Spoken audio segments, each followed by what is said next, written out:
conversation this morning is on the pandemic surveillance and privacy, and it's important that we have this conversation as a lot of people are having issues with the contact tracing app that the government is trying to put in place just to help curb the pandemic on ground. And definitely we would be joined by Dr. Tyrone Sharma, and he is a technology enthusiast. Yes, we'll have this conversation.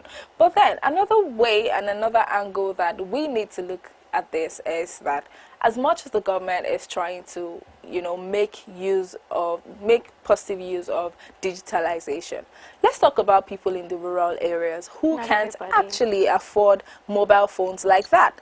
How then are they able to trace people like that and who they've been in contact with? But yes, we are joined by Dr. Tyrone Sharma. Hello, good morning. Hello, good morning. Hi, good morning, everyone there. I hope now I'm audible to you. Yes, You are. definitely. Thank you for joining us. Thanks a lot, and very good morning to every viewer of High Impact TV. Thank you. How are you doing over there? We are holding up tight. So far, Okay. so good. All right. Situation in India, where I'm based, is actually going slightly worse because the cases are increasing every day. So we are holding our fortress at our homes and just staying back by avoiding most of the contacts that we would do in regular days. Okay, more reason why we have to talk about the contact tracing technology and what impact would it have on this whole global pandemic we have on ground?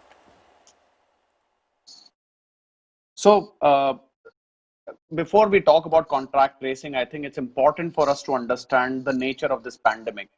So, any pandemic or any spread of any disease, which is generally pathogen driven or viral disease that you would see, the most prominent factor that one must look at is the R naught. And R naught simply can be explained as essentially a factor which will tell how much a person will infect the other community. And the R naught for some of the diseases could be very high, but this pandemic, which is the coronavirus based pandemic, the R naught for this is approximately between 2 to 3.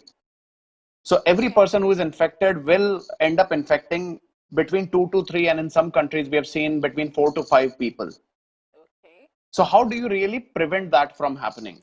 Yes.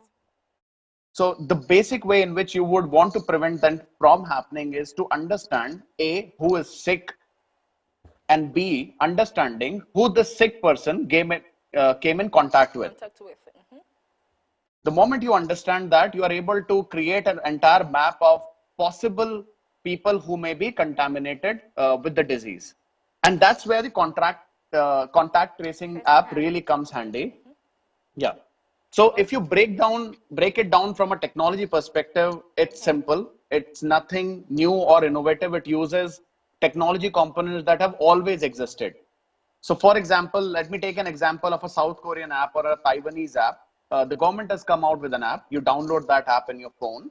The app asks for some of your personal information for them to understand who you really are. Okay. Some of the apps then opt to ask you certain questions as well, which will allow them to understand if you are under risk or not. So that appropriate directions could be passed to you. And this is possible in some countries where governments are comfortable in passing direct instructions to their citizen, and citizens are comfortable in taking that. Now, the next thing that this app does is it gets to know where you have been. Yes. And wherever you have been, if there are more people who are using this app who have been there, it would know who you have come into proximity with. And just in case in future you are found positive for this particular disease, the government actually knows who are the people that you came into contact with. And as I've started with the R naught factor, then the real process of identification and isolation starts. Okay. So once you isolate people, which means the possible infected people, you do not allow them to meet with other people. That's the best way to stop this pandemic from spreading. And the technology component that this really uses is your mobile app, internet, and the geolocation and geotagging. Yes. And that's how the contact tracing app really works. Okay, Dr. Sharma, very quickly, how would you say this contact tracing app is actually dangerous to privacy? So anything that asks for your data creates Okay. question on your privacy. So what you're giving up in this app is who you are. Essentially, it can access data about what you do. Okay. It can access data about where you've been, what you've been doing. And if this data falls into wrong hands, or if, let's say, the entity collecting this data starts utilizing this for any other purpose apart from the purpose this was designated for, Okay. then there certainly would be a concern of privacy associated with it. And there are various organizations across the globe who are concerned about this implication of privacy. Okay. Okay. And would you say privacy it's a worthy sacrifice? Is it enough for us to actually sacrifice just to ease the old pandemic? So it's an interesting question. I must appreciate that. But Okay. see, the point is that when humans generally have a tendency when they fall into a crisis, they are Okay. ready to give away certain uh, areas which they cared more about, including, let's say, privacy. If you were given an option to choose to save your life or to give away some component of your privacy, you would absolutely run towards saving your life. And that's what people generally do. And that's what generally is happening with this pandemic as well. So the problem is that if the institution collecting this data plans to use this data for anything beyond this pandemic, and more importantly, if they choose to use this data beyond this pandemic, that's where the concern really lies. And to come back to your question, is privacy enough? Uh, it is a starting point Okay. to solve this particular problem, but that's not the only thing. Even after knowing that people are sick, and even after tracking those people are sick, the government and institution needs to have appropriate medical and health infrastructure to test and isolate and take care of such patients who may fall into critical care needs. Okay. Okay, so let's break this down to Nigeria here.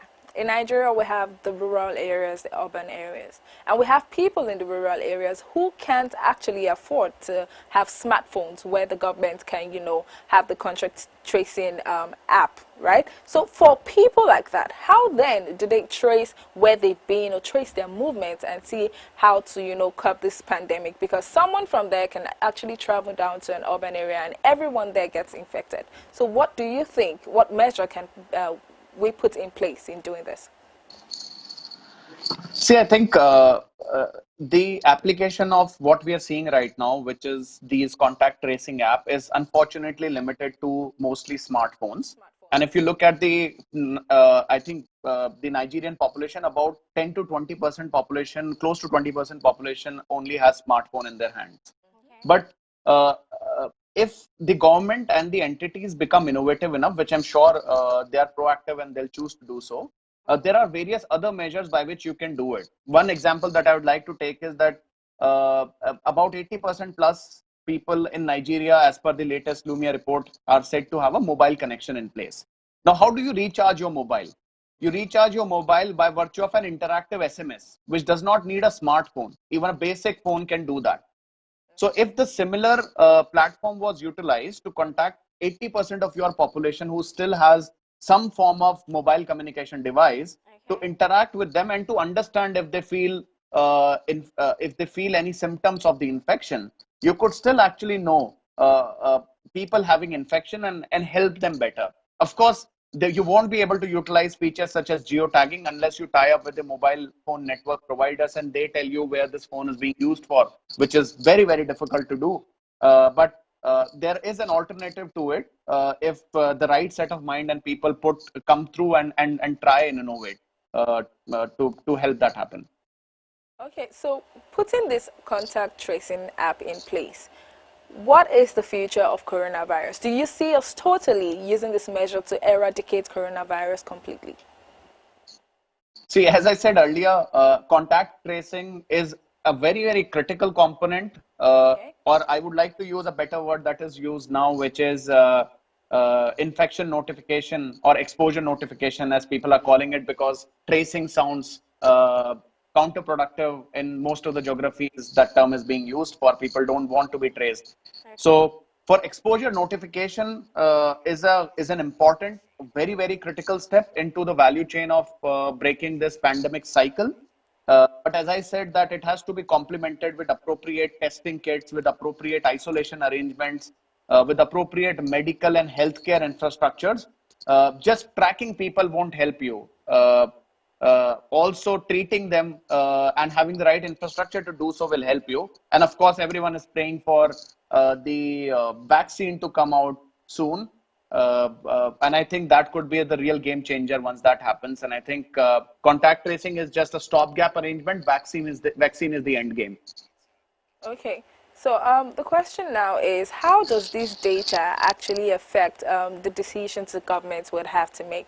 Looking at the fact that a lot of people are actually coming out to talk about how this is infringing on their privacy. Okay, so how exactly do you think this data collection can help the government this period? See, there are two questions to what you asked. One is how are people getting concerned about the privacy? So I think I'll just briefly address that. So most of the people, especially in the West, what they're concerned about is not the current use of data. I mean, they are concerned about it, but they are concerned about the perpetual use of such surveillances post the pandemic era. So if you look at US when 9/11 happened, a Patriotic Act came in which increased surveillance on the citizens of US and global population. Now 9/11 was done. The issue Al Qaeda is almost gone, but still those surveillance measures still exist to this day. And that's what most of the think tanks and people are concerned about, that would government use this in perpetuity? They'll use the pandemic as a license to introduce them, and would they use them in perpetuity? I think that's the main concern with most of the global think tanks who are concerned about the privacy. Now, talking about the second point, that how would government be helped with such apps? Yes. My view is, see, government needs in large countries, especially, you talk about Nigeria, a big country with densely populated area, India again in similar situation. There would never be enough healthcare kits and enough healthcare workers available if this spread goes out of the hand. So the first point in action for the government is actually to prevent this from spreading. And the app has actually proved magical in countries like Singapore, Taiwan, and South Korea.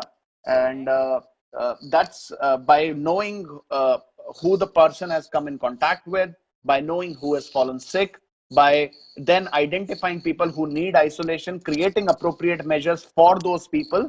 And all of that was possible because there was a trace of footprints available by action of this app. So it's very, very critical and can help government a lot, I'm sure of that. Okay, so before we let you go, would you say that the privatization form of collecting all this data, is it dangerous to the governments? See, I think absolutely, governments are concerned across the globe because of privatization of data. Because privatization essentially means data in hands of private companies who may not belong to the borders of that particular country. So the moment I have, let's say, the data of all Nigerian people with me, I could completely influence the way the thought process, the geopolitical scenarios work into place. Just imagine that, today we wear Apple watches and wristbands. Earlier, I used to just know your name, your contact number, your basic likes and dislikes. But today, I can get really under the skin. I can know while you are wearing that particular band, if you're watching a political speech, are you feeling good or bad about it? Do you feel angry or happy about it? And if you have access to such kind of data, you could actually, compromise the individual's privacy, because then you would start impacting that individual, and you can also impact the country as a whole. And that's why you would see that most of the countries have now data residency laws, in which they are ensuring that whatever data that a particular private enterprise may want to collect for a particular individual, that never leaves the border of this country. And that is called data residency and law, which is at most of the places which is there. I must say thank you, Dr. Tyrone Sharma, for sharing your knowledge on the pandemic surveillance and privacy. Thank you so much for joining us on the show. Have a great day. Bye. Thanks a lot to both of you. Thank you. Okay, so if you were just joining, we just had the conversation on the pandemic surveillance with Dr. Tyrone Sharma, who is a technology enthusiast. And it's important that we have this conversation so people are clear and the government is also clear on their actions and the results they get from this, because a lot of people have actually come out to complain about their privacy. And I like the fact that he came from the angle of when people know that why it don't would exactly safeguard your it would life. safeguard your life and Privacy make is things something better. they Exactly, can't it sacrifice. is probably something you have to let go of already. And there was another point he made, that if the government have access to all of this data and information, if there's certain they probably get certain feedbacks that they need to help the country improve, and they need to help the society become better. So all of this in place is actually to the advantage of the country, the government, and the citizen as a whole.